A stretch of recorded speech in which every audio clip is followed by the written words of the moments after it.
श्रीकृष्णपरब्रह्मणे नमः। ॐ शुक्लां वरदरं विष्णुं शशिवर्णं चतुर्भुजं प्रसन्नवदनं ध्यायेत् सर्वविघ्नोपशान्तये। శ్రీ భగవద్గీత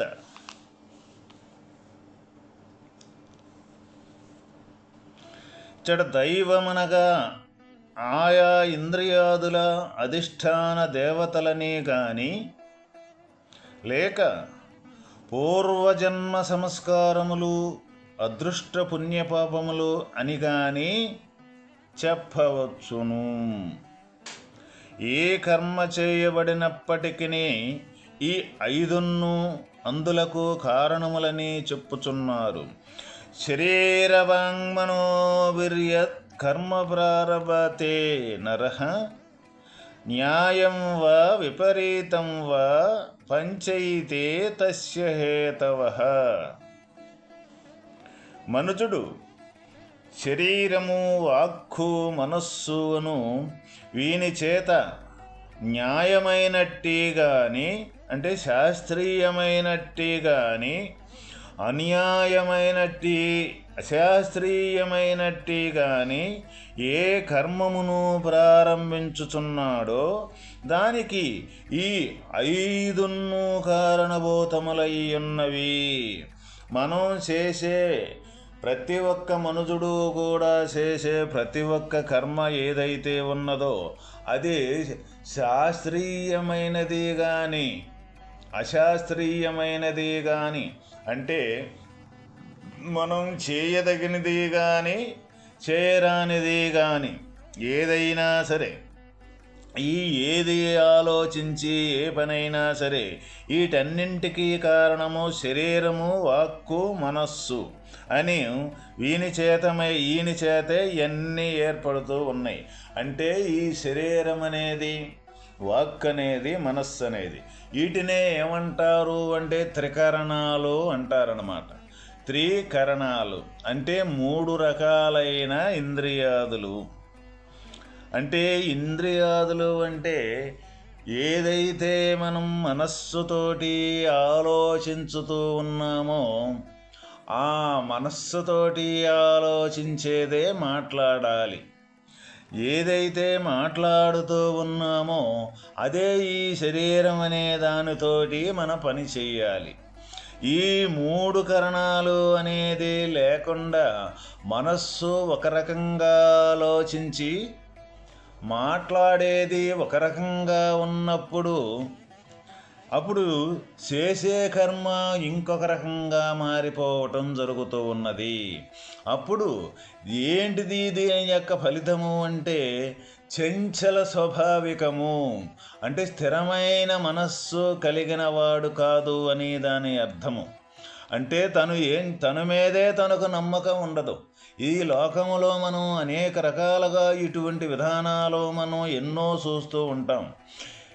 మనకు ఒక మాట చెప్తాడు, తను ఇంకొక పని చేస్తాడు. అప్పుడు చెప్పేదొకటి చేసేదొకటిరా, నువ్వు ఒక్క మాట మీద నిలబడవరా అని మనం లోకము విదితము మనం చూస్తూనే ఉంటుంటాం ప్రతి ఒక్కరం కూడా.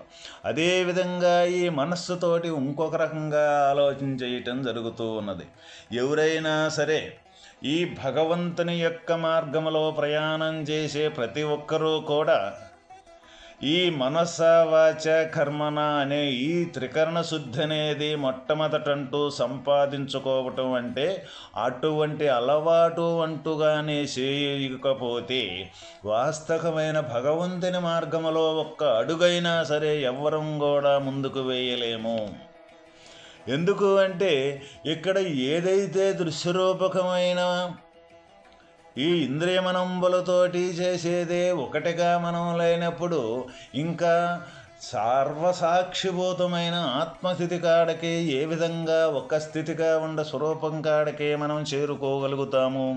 ఎటువంటి పరిస్థితుల్లో కూడా వీలుగాని పని అన్నమాట అది. కాబట్టి మొట్టమొదట ప్రతి ఒక్కరము కూడా మనం ముందు సాధించాల్సిన విషయం ఏదైతే ఉందో ఈ లోక వ్యవహారాన్ని గురించి చెప్పేది, ఆలోచన చేసేది ఆలోచన చేసేది, చెప్పేది శరీరంతో చేసే క్రియ. అందువల్ల మనసావాచ కర్మ ఈ మూడింటిని కూడా సమంగా అంటే ఒకే రకంగా ఉండే యొక్క పద్ధతిని ప్రతి ఒక్కరము కూడా అలవాటు చేసుకోవటం ఎంతైనా అవసరము. ఎప్పుడైతే అటువంటి త్రికరణ శుద్ధి అనేది మనకి లభించుతూ ఉన్నదో అప్పుడు వాస్తవకంగా మన ఇంద్రియాదులకి అంటే అతీతంగా ఉండే ఆత్మస్థితికి చేరుకునే దానికి మనం చాలా సులువైన మార్గాన్ని ఎంచుకోవటం జరుగుద్ది. అంటే సులువైన పద్ధతి మనకే తయారవుద్ది అన్నమాట. ఎందుకంటే భగవంతునికి మనకి దూరం ఏంటిదయ్యానంటే అనేకత్వంతో కూడుకున్న జ్ఞానం ఏదైతే ఉన్నదో అదే భగవంతుడికి వ్యతిరేకమైపోవటం. అంటే అదే జ్ఞానం తిరిగి అనేకత్వం వెనకాల ఏకత్వాన్ని గాను చూసుకుంటూ కానీ ఎవరైతే అటువంటి సాధన చేసి అటువంటి ఏకస్థితిని సంపాదించుకుంటారో అదే ఇక్కడ భగవంతుని యొక్క స్వరూపం. అందువల్లే భగవంతునికి మనకి ఎంత దూరం ఉందంటే మన వీపు ఎంత దూరం అయితే ఉందో మనకి అంత దూరమే భగవంతుడికి మనకు ఉండ దూరం. అంటే మన వీపు ఎక్కడున్నది? మన వెనకాలే మన వీపు ఉన్నది. అదేవిధంగా మరి వెనకాలుండ వీపును చూడాలి అంటే వెనక నేత్రాలు ముందు చూసే చూపు ఏదైతే ఉన్నదో అది వెనక చూసే చూపుగా ఎప్పుడైతే మనకు తయారవుద్దో అప్పుడు మన ఈపి మనకి కనపడుద్ది అన్నమాట. అట్లాగే ఏదైతే ఈ ప్రపంచం మీదకు పోయే మన దృష్టి ఏదైతే ఉందో ఏ జ్ఞానం అయితే ఉందో ఈ ఇంద్రియ సమూహంతో ఈ అనేకత్వంతో ప్రయాణం చేసే ఏ జ్ఞానం అయితే ఉన్నదో ఆ జ్ఞానం వెనకాల ఆత్మస్థితి ఉన్నది అని ఎవరైతే గుర్తెరుగుతారో ఎవరైతే ఆత్మ యొక్క ఆధారంతో ఈ ప్రపంచం మీద సర్వకార్యకలాపాలు జరుగుతూ ఉన్నాయి అని గుర్తెరిగి అటువంటి సర్వవ్యాపకత్వంతో కూడుకున్న ఏ ఏకము నుంచి సర్వవ్యాపకం అనేది తయారవుతూ ఉన్నదన్న అనుభవముతోటి తను సాధన కానీ చేసినట్లయితే మొదట ఇటువంటి త్రికరణ శుద్ధి తర్వాత ఈ అనేకత్వంతో కూడుకున్న ఏ వ్యవహారం అయితే ఉందో ఇది ఏకత్వంతో జరుగుతూ ఉన్నదన్న తన ఆచరణ ఏదైతే ఉందో అటువంటి ఆచరణ కానీ చేసినట్లయితే తప్పనిసరిగా తన యొక్క స్థితిని జ్ఞానాన్ని పొందేదానికి చాలా చాలా ఉపయోగపడుద్ది ఇటువంటి యొక్క మార్గము. కాబట్టి ప్రతి ఒక్కరూ కూడా అటువంటి సాధన ఎంతైనా అవసరం.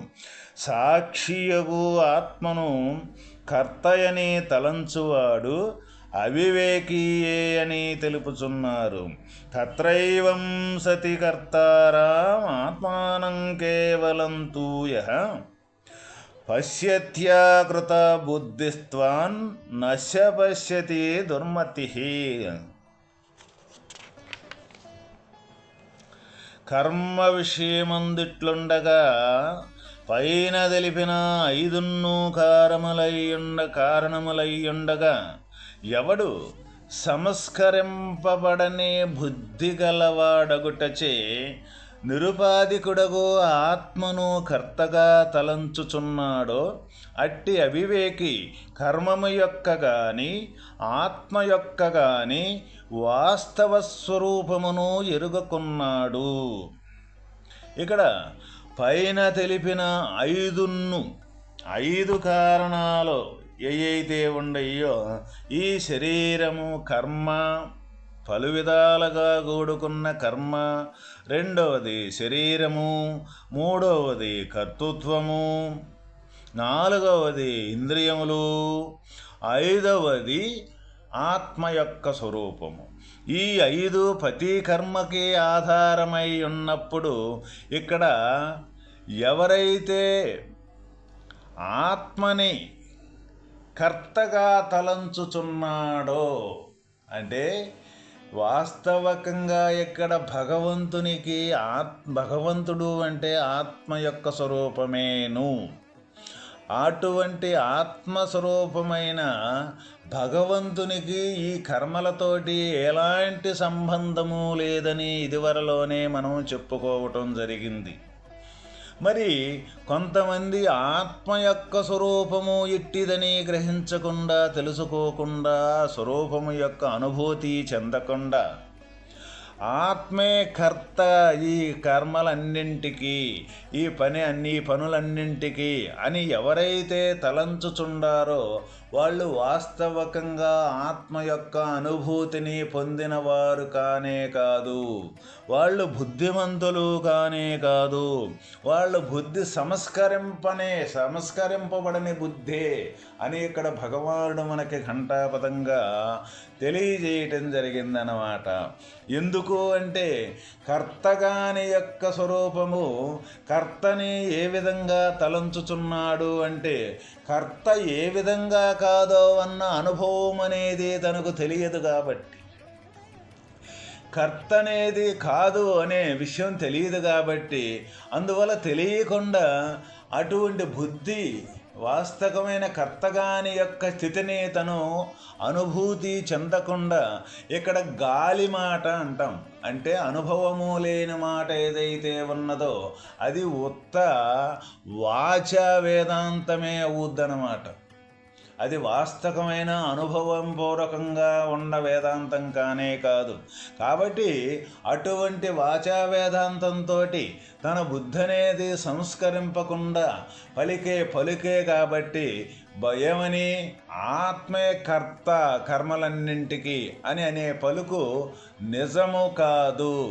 కాబట్టి ఆ నిజముగాని యొక్క పలుకు నిజము అని చెప్పేవాడి యొక్క బుద్ధి ఇంకా సంస్కరింపబడలేదు, ఆత్మ యొక్క స్థితిని తను చెందలేదు, ఆత్మ యొక్క స్థితి కాడ తను నిలబడలేదు. కాబట్టి అందువల్ల అటువంటి సంస్కరింపబడని బుద్ధి గలవాడు చెప్పే మాట నిజదూరమైనది అని భగవానుడు మనకు తెలియజేయటం జరిగింది. కర్మయందు ఆత్మ కర్త కాదు, పైన తెలిపిన 5 మాత్రమే కర్తలు. ఆత్మ సాక్షి, కేవలుడు, నిరుపాధికుడు, సంగరహితుడు అయినను కర్తృత్వమును ఆత్మయందు ఆరోపించువాడు వివేహహీనుడేయగను.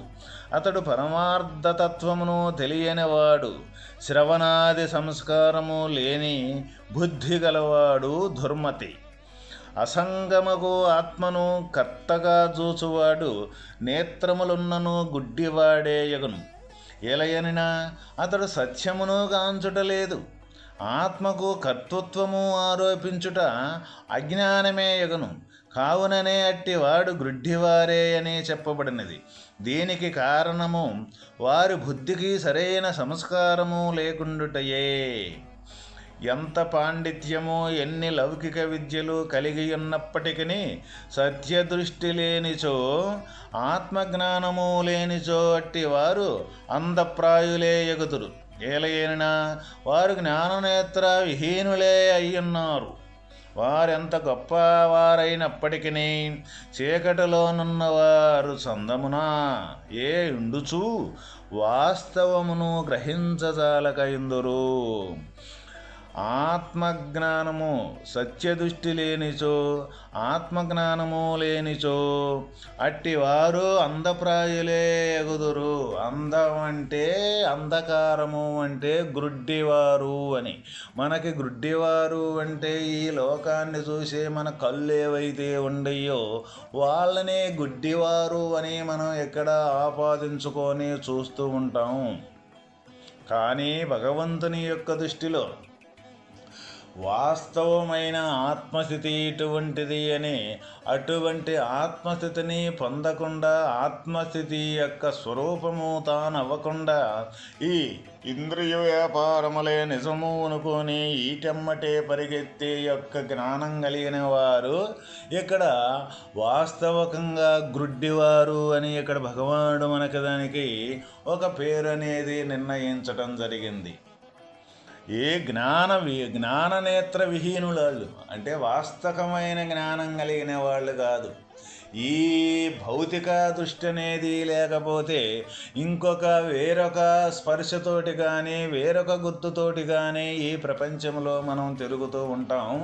ఈ కన్ననే నేత్రము లేకపోతే ఇక్కడ వాస్తవకంగా జ్ఞాననేత్ర విహీనం అంటే జ్ఞానస్వరూపమే తాననుకొని తెలియకపోయినప్పటికీ కూడా కానీ ఈ తెలిసినట్లు తెలియకనే తెలిసినట్లు అందువల్ల ఆత్మ యొక్క స్థితి కర్త భగవంతుడే నిజం మొత్తం సర్వం చేస్తూ ఉన్నాడు, భగవంతుడే ఈ మొత్తానికి కర్త అనే తలంచి అటువంటి యొక్క బుద్ధిహీనతతో కూడుకున్న మాట్లాడే పలుకులు అవి జ్ఞాన నేత్రం అంటే జ్ఞాన నేత్రం లేని వాళ్ళే గుడ్డి వాళ్ళే అటువంటి వారు మాట్లాడతారు. కానీ వాస్తవకంగా జ్ఞాననేత్రం కలిగిన వాళ్ళు ఆత్మస్థితి యొక్క పొందినవారు అటువంటి మాటలో ఎటువంటి పరిస్థితుల్లో కూడా మాట్లాడరు. ఎందుకు అంటే వాళ్ళకి వాస్తవమైన అనుభవపూర్వకంగా ఆత్మతత్వం ఇట్టుది అని వాళ్ళకి అనుభవపూర్వకంగా తెలిసి అనుభవించేవాళ్ళు కాబట్టి దేనికి అన్నీ చేసినా కానీ చెయ్యకుండా అంటకుండా ఉండే యొక్క స్థితి వాళ్ళకి అనుభవపూర్వకంగా తెలుసు కాబట్టి వాళ్ళు మాట్లాడరు. వీళ్ళకి అనుభవం అనేది అటువంటి జ్ఞాననేత్రం అనేది లేదు కాబట్టి అనుభవం లేదు కాబట్టి భగవంతుడే కర్త భగవంతుడే భోక్త అని మనకి ఇక్కడ లోకానికి సాటి చెప్పడం జరుగుతూ ఉంటుంది. ఎటువంటి పరిస్థితుల్లో కూడా భగవంతుడు దేనికి కర్త కాదు, దేనికి భోక్త కాదు, మొత్తానికి ఆధారభూతుడే. కానీ మొత్తాన్ని సర్వాన్ని సాక్షి మాత్రంగా చూసే యొక్క స్వరూపమే ఇక్కడ భగవంతుని యొక్క స్వరూపము. కాబట్టి అటువంటి సాక్షిమాత్రంగా చూసే యొక్క స్వరూపము అటువంటి ప్రకాశమానమైన స్వరూపము ఏ విధంగా ఎక్కడ కర్త ఉద్ది ఈ ప్రపంచానికి సంబంధించి ఎటువంటి పరిస్థితుల్లో కూడా కర్త కానే కాదు, ఆధారమే కానీ కర్త కాదు. అందువల్లే ఇందాక జరిగిన దాంట్లో మనం చెప్పుకున్నది ఒక సూర్యుడి యొక్క ప్రకాశాన్ని మనం చెప్పుకోవటం జరిగింది. ఇంకొకటి రెండో యొక్క విధానం ఏంటిదంటే ఒక ఆకాశాన్ని ఒక దృశ్య రూపకములో ఆకాశాన్ని కూడా మనము చెప్పుకోవచ్చు. ఏ విధంగా ఉంటుందంటే ఆకాశంలోనే మనం ఖాళీలోనే అన్నీ తిరుగుతూ ఉంటాము, అన్నీ చేస్తూ ఉంటాము. కానీ ఆకాశం అనేది ఎవరికి కూడా అంటుకోదు. లేకపోతే రెండవది అంటుకోది ఫలానిది ఇది చెయ్యి అని కూడా అనదు. కానీ ఆ ఖాళీ అంటూ లేకపోతే మనం ఎక్కడా తిరగలేము, ఏ పని కూడా చెయ్యలేము. అదేవిధంగా అందువల్ల ఇటు మనం అన్ని పనులకి ఆధారము, అన్ని పనులకి కనీసం అవకాశాన్ని ఇచ్చేది ఆకాశమే. అందువల్ల అటువంటి ఆకాశం యొక్క స్వరూపం ఏ విధంగా ఇక్కడ దృశ్యరూపకములోనే ఏ విధంగా అంటకుండా ఉంటూ ఉన్నదో, అన్ని పనులు చేసుకునేదానికి ఆధారభూతమై ఉన్నదో, అదేవిధంగా ఇక్కడ భగవంతుని యొక్క స్వరూపం కూడా మన ఆంతరంగికంగా ఉండి సర్వక్రియలకు సర్వకార్యకలాపాలకు ఆధారంగా ఉండే యొక్క స్వరూపమే కానీ దేనికి కూడా అంటటం కానీ దేనికి కూడా సంబంధం కానీ లేనేలేదు. కాబట్టి అటువంటి స్థితిని అటువంటి యొక్క తత్వాన్ని ఎవరు ఎక్కడ తెలుసుకోగలుగుతారు అంటే ఈ ఇంద్రియములు దాటి ఈ మనస్సు కూడా దాటి వాస్తవమైన జ్ఞానం అంటే ఏందో ముందు జ్ఞానంగా తను మారి జ్ఞాన స్వరూపమే తానయ్యి సంచరించి ఈ జ్ఞానం అనే గుర్తు కూడా ఎక్కడి నుంచి వస్తూ ఉన్నదో ఇది కూడా లేదు అని దృఢ నిశ్చయం కలిగి అది లేని స్థితిని నిరంతరం ఎవరైతే ఆ స్థితిని అనుభవించుతూ ఉంటారో, ఇక్కడ అనుభవించాలి అన్నా కూడా నేననే కర్త, నేననే ఒక అహం అనేది ఉంటూ ఉంటుందన్నమాట. అందువల్ల అది కేవలము ఈ జ్ఞానం వాస్తవమైన తత్వాన్ని ఎప్పుడైతే గుర్తెరుగుద్దో ఇది నేను లేదు అనే నిశ్చయం జరుగుద్ది. దీని యొక్క అనుభవం ఏ విధంగా ఉంటుందంటే మన నాలిక మీద ఒక రుచికరమైన పదార్థాన్ని పెట్టుకున్నప్పుడు ఆ పదార్థంలో ఉండే రుచి యొక్క రూపకం అంటూ ఉండదు, కానీ రుచి అనేది ఏ విధంగా అనుభవానికి గోచరం అవుద్దో అదేవిధంగా పరమాత్మ యొక్క స్థితి జ్ఞానానికి గోచరించటంతో ఈ జ్ఞానం అనేది కూడా కోల్పోవటం జరుగుద్ది. అదే వాస్తవమైన పరమాత్మ యొక్క స్థితి. ఆ స్థితే దేనికి అంటకుండా మొత్తానికి సర్వ ప్రపంచానికి ఆధారమై ఉన్నది. ఓం తత్సత్.